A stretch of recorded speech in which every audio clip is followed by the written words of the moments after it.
Calling all partners. Calling all partners. Hey, I'm Carol Jurgensen Sheets, and I want to talk to you today about something that may seem almost impossible due to the trauma that you've been experiencing. But what I know to be true is that at any point after discovery, you can regain some of your sanity by focusing in on yourself. Now, I'm not a fan of any program that advocates that you do your own work and let him do his. Sex addiction is a recovery issue, but it's also a relational issue, and your relationship has been fractured.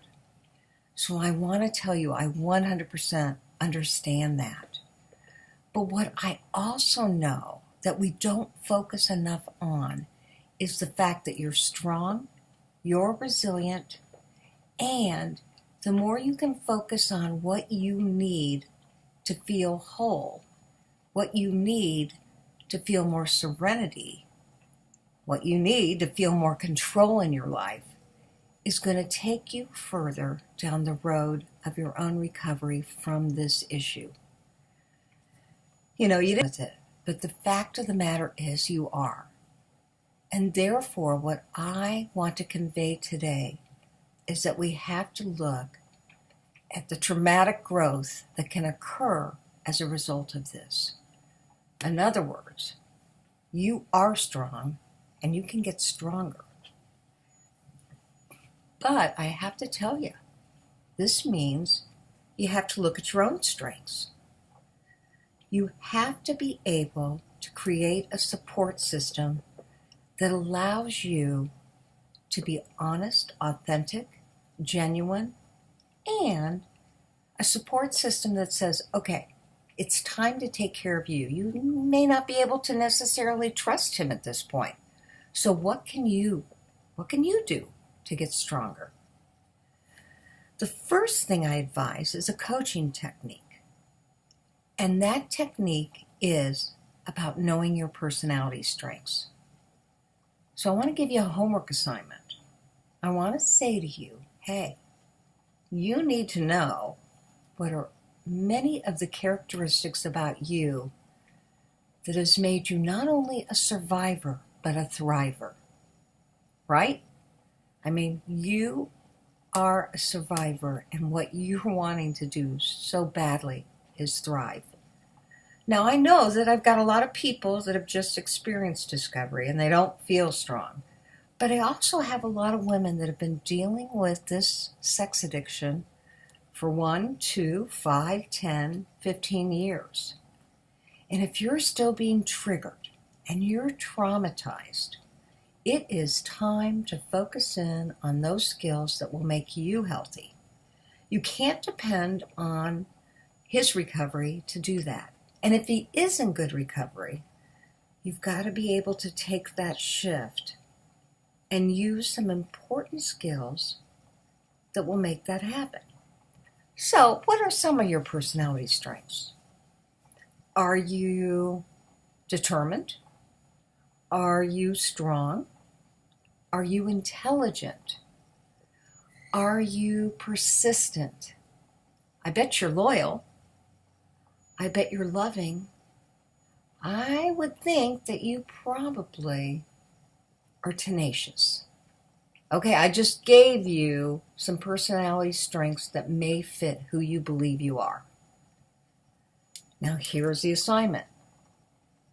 I want you to come up with 25. No, I want you to come up with 50 personality strengths that describe you.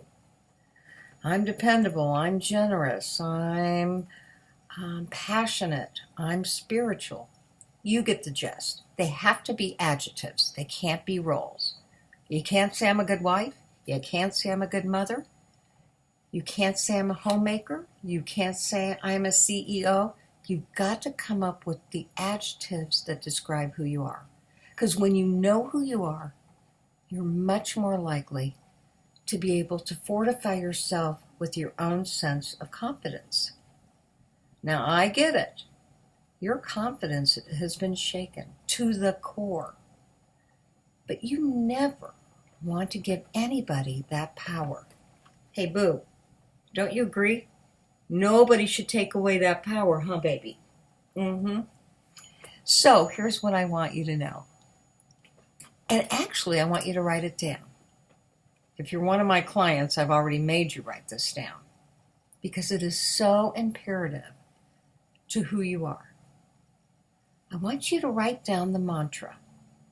I will not give blank, my husband, my boyfriend, my lover, whatever. I won't give him the power to make me feel blank. That means you have to decide, how does it make you feel that he's a sex addict? How does it make you feel that he told you he had a trigger? How does it make you feel that he's had a slip or, God forbid, a relapse? That should not take away your power. Okay, now to do that, and I hope you wrote that down, I will not give him the power to make me feel blank. So, if you've written that down and you've really sat and meditated with that and thought, what are the primary thoughts and feelings that I have that make me feel a certain way? Then you have to do one of three things. First, you have to know that no matter what's going on in his life, that is not a reflection of you. His sex addiction wasn't caused by you. It can't be controlled by you, nor can it be cured by you. You can set healthy consequences and boundaries so that you protect yourself, but his sex addiction is not about you. It's not about how much sex you had. It's not about how you look. It's not about an arousal template that you don't fit because he's trained his brain to like something else. It is about you. What I mean by that is, I really believe his sex addiction is not about you. You are about you. So, that gives you a little more confidence. And maybe you say to yourself and to me, well, Carol, I've never felt confident about who I am. I get that. We live in a world where we do a lot of comparison. But you know what? You are unique. You are special. You are brilliant. You deserve to shine. So that's why I want you to go back to those skills and ask yourself, who am I? I'm strong. I'm loyal. I'm loving. I'm dedicated. I'm tenacious. I'm persistent. Okay, you get the gist. The second thing that I want you to know is that you need to detach. If he's not being healthy, you have to find a support system that will encourage you through this crisis, encourage you through this journey. Again, no matter where you're at in your life, you got to have that. You can't do this alone. That's why I say go to an APSATS. That is a partner-sensitive, trained clinician or coach who knows that you had nothing to do with this issue and who will help you to learn how to detach so you can say, yeah, I heard you had a slip, that's your issue. What are you doing about it? It doesn't mean that you say, well, talk to your sponsor and read the green or white book. You don't need to tell him what to do. He's got to figure that out on his own. But you can say, look, if you're not working your recovery tools, we're going to have to live in separate places. Now, maybe that's he lives in the basement, you live upstairs, or he lives in an apartment and you live in the house. I don't know what will work for you, but I do know you may need some separation. In the meantime, at least emotionally, detach with love. That says, while you're going through this, I am going to take care of me. That's the second thing. The third thing is you need your own life. Your life as you once knew it is fractured. It's crumbled. A tsunami has taken over. So I'm going to ask you to put together a whole list of things that you want to do, you want to be, you want to live. And follow through with attaining that yourself. Because you have to have normalcy while things are rocky.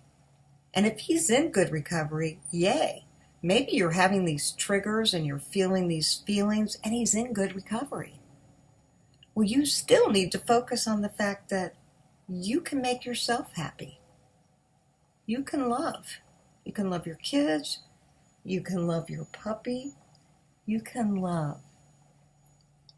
Maybe it's not safe to love him right now. Or maybe you can say, yes, I love you, but I'm not going to participate until I feel safety.